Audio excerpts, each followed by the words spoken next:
Are you trying to build the best team in Madden? Well, go today and avoid the packs and save some racks. Head on over, use code CC for 15% off. Hey, what is going on, Madden family? We got some questions that have been coming up a lot lately, and I wanted to go a little more in depth on them about abilities, okay? A lot of you guys ask these questions, and I see them so often that if I were to answer everyone individually, it just wouldn't be helpful. So we're just going to answer globally for everyone, and just talk about abilities. But first, I want to do this 91 to 92 exchange set. This exchange set can pop, right? This exchange set can really pop.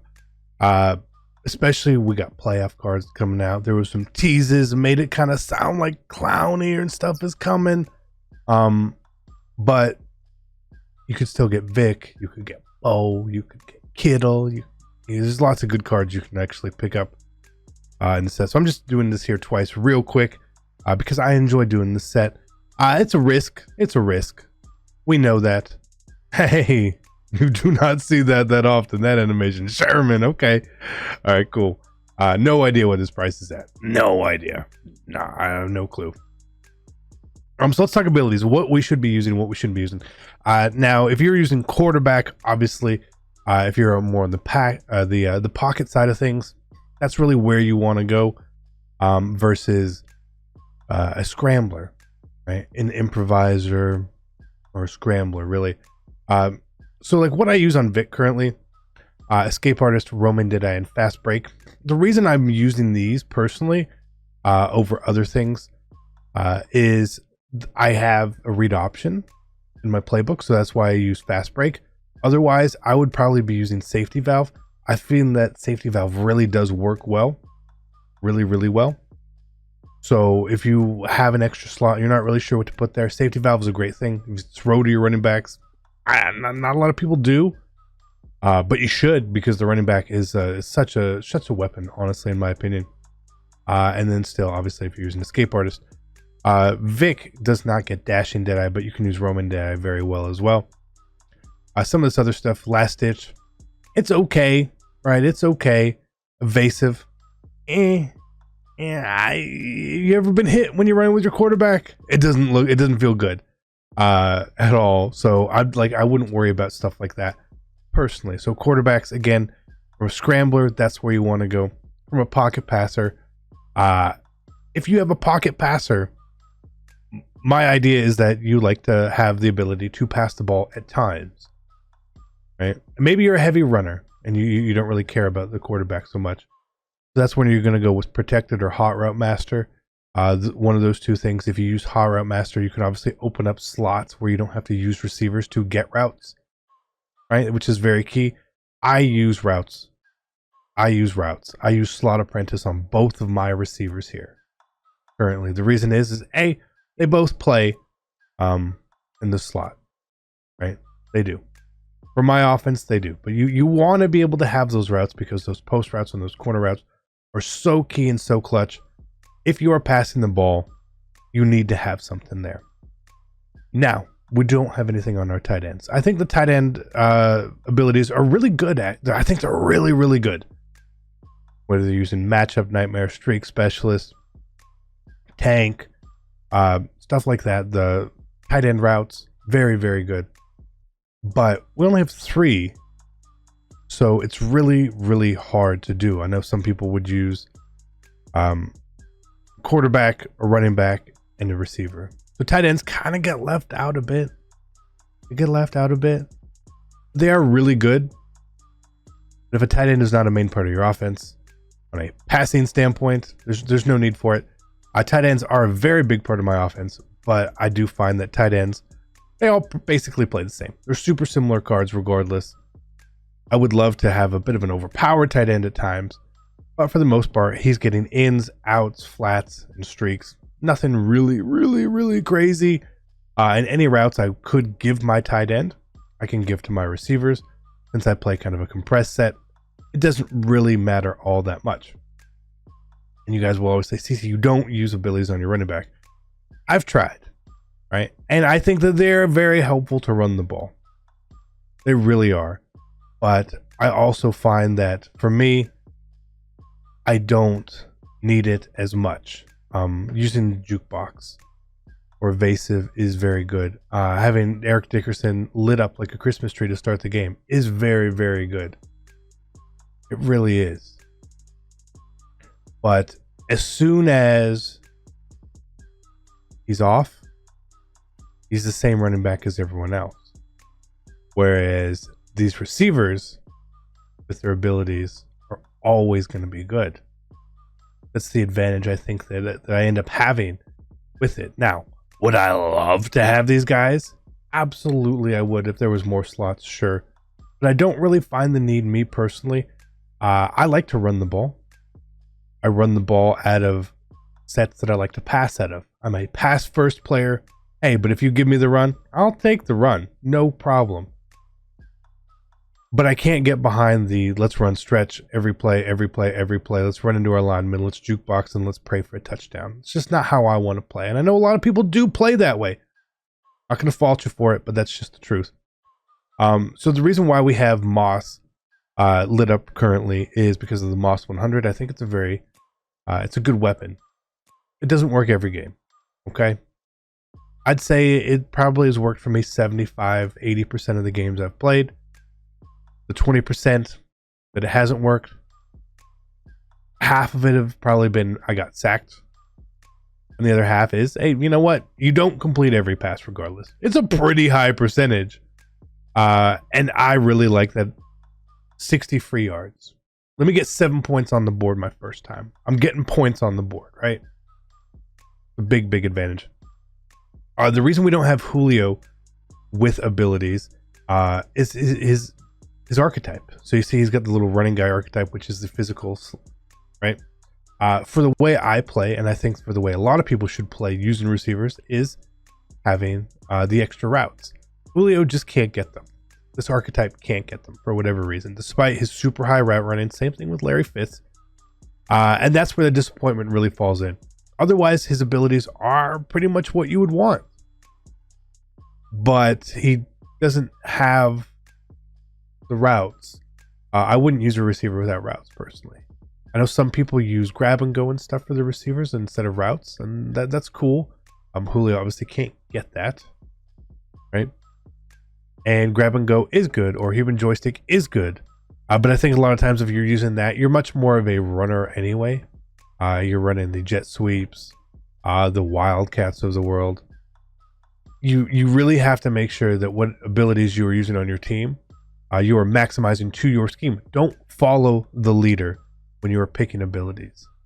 You can't do that. Whatever your scheme is, you need to maximize it to the fullest. You want to be able to say that these are the players that are on my field every single play.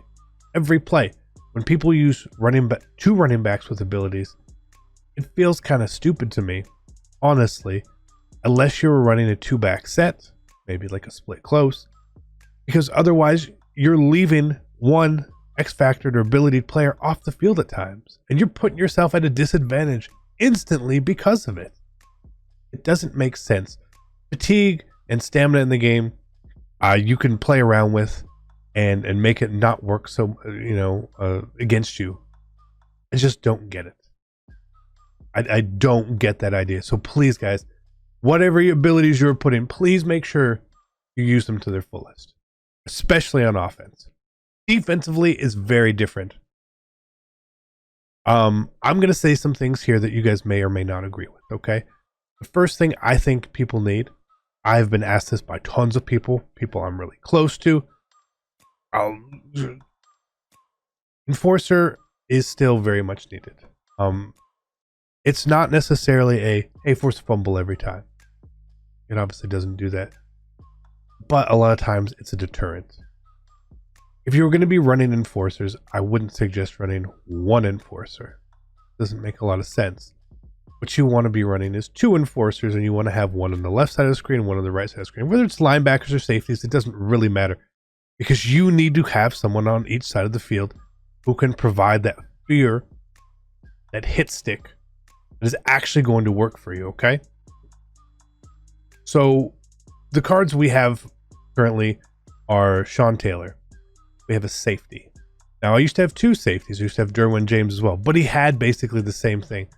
We're using Enforcer, we're using Lurker, and we have Zoned Out. I think having one Zoned Out player is a smart thing to do. I don't think putting Zoned Out or Universal Coverage or Manned Up or whatever on a corner is smart at all.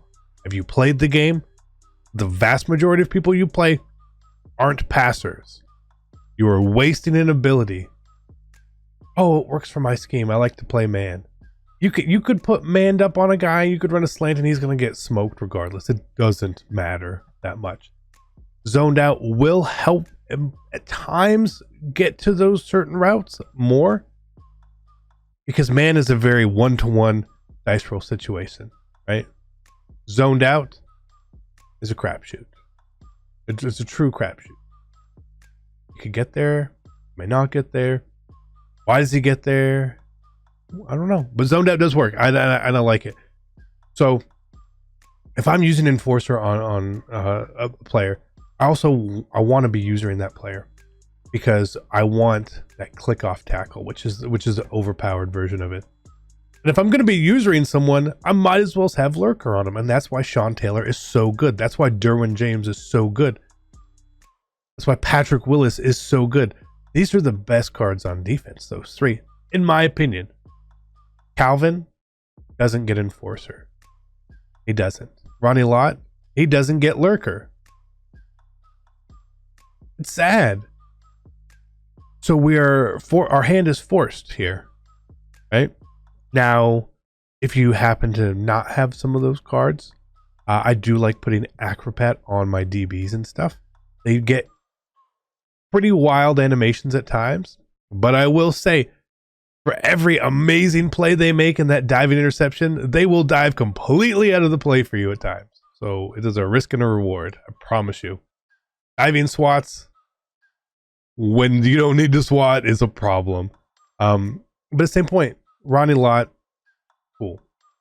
I see a lot of people who use like Dion and stuff. Rod Woodson or Mel Blunt or Night Training. They'll put abilities on them. What are you doing? It doesn't make any sense, right? Now for everyone else. So we've talked about your linebacker as a user or safeties as a user. What about everyone else? Pass rush. We need really good pass rush. So I've tried Willie Lanier with stuff. He played okay. We had Bobby Bell, all abilitied up. It didn't do a whole lot. What you need to worry about at pass rush is making sure, and in my opinion, you need two guys in the back, one guy in the front. That's my opinion on how things should be, because at times you need to make sure that if someone has to pass, you want that extra glitchy block shit, that extra pass rush move, which is really going to could wreak havoc for you. So that's why I run Bruce Smith personally. Okay, I play Bruce Smith at defensive tackle, and you say that and you're going to be like, okay, hold on, that doesn't make a lot of sense here. We have power specialist. Okay, why do we have power specialist? His power move is higher. I want, when he triggers that, bam, I want that to just win, right? I said I play him at defensive tackle, and yet I have edge, threat, elite. The reason why is edge threat elite is a combination of under pressure and edge threat. I like under pressure. I think under pressure is a good thing to have. But there are times he still gets to the edge. Bruce Smith with this combination of pass rush moves right here against a passer is good for 2 to 3 sacks a game. No questions asked. No questions asked. Now, to help assist, we have inside stuff on him. He is playing at D tackle. There's no need for me to put no outsiders on him. But if there's a time in the game when maybe he blows up a dive or an inside zone randomly, cool. I want that. I want that. If you are going to be using an ability like no outsiders, maybe you have it on Lawrence Taylor, who plays on the outside. That sounds great. And then when they flip they play, he's not in the play anymore. If you're going to use something like no outsiders or out of my way, again, you should probably follow the same idea that we have with Enforcer. One on each side, or else you can just run away from them. Okay, we got to be smart with this. That doesn't make any sense to have a really overpowered ability over here and then nothing over here. Oh, I can just run right. Then this guy's out of his X factor doesn't matter. He's out of the game. He's basically out of the game. Which is why I wouldn't run that. Which is why I would use Enforcer instead. Getting a hopeful block shed versus those fumbles. -2 yards or give me the ball. Give me the ball all the time. I do see a lot of people who run multiple D lineman abilities as well. And the reason why people do that is you can't double team everybody. All right, that makes sense. It really makes sense. And I'm not going to fault people for doing it. I just don't quite understand it all. Because when you are trying to get these guys up into unstoppable force territory, right? We re-trigger them, light them up like a Christmas tree, so to speak. If you have 3 really, really dominant guys, they're not going to get their sacks that they need to be lit up. With Bruce Smith, he gets lit up. But what I also do is I spy Julius Peppers, who's up here. He's that linebacker, but I spy him. He's the fastest guy I have. And he also gets a lot of sacks because people roll out of the pocket. Right? So a little tip is if you have someone, it's okay. You know, you don't have to do all these things. You're going to still get pressure. Strahan still gets pressure. Lawrence Taylor, who also pass rushes for me, still gets pressure.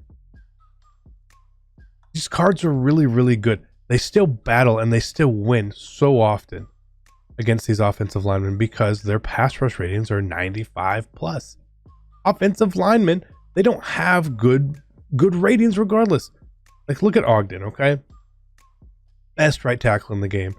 His pass block finesse is 91. Every single player. Look at this. Pass block power 95, pass block finesse 91. Who is he blocking consistently? Who? Let's just pick a guy. Can he block John Randall consistently? No, not really. If Randall gets that finesse move animation, he's gonna beat him. Right? What about Michael Strahan? Pretty common card. A good number of people have. Oh no, his pass rush moves are both better. You don't really need to go to those details in that depth. It's okay. The reason I like having the D tackle is he either does shed very well if you do nothing against him. He's going to play extremely well. Or people will double team him intentionally. Double teaming someone intentionally in the middle means that they can't double team one of my ends. They want to scramble out. Okay, and it gives me one-on-ones on the edges, and I really like that idea. You pick your poison. You can't double team more than one person. You gotta think a little smarter here. So that's why I've built my team this way, the abilities and a lot of my thought process in on it. Okay, I do believe Sean Taylor and Patrick Willis are the best cards on defense right now. Not even close. Why? The abilities they get. I think Derwin James is third. That sounds crazy. A lot of people don't think that. Derwin James, all ability up, bam, he's third. All these linemen, they're so similar. You ability one guy, he's gonna play like a monster for you, right? He is. Who plays really well otherwise? All these guys are actually really good because they are better than the offensive linemen. Is equally better. So, I feel like I ranted a bit here, but if you listened, I think there's a lot of really good information that can help you build your team based around your scheme. Okay, take the information and please. I think this is going to be helpful for you guys. So until next time, we'll see you later. I'm out. Peace.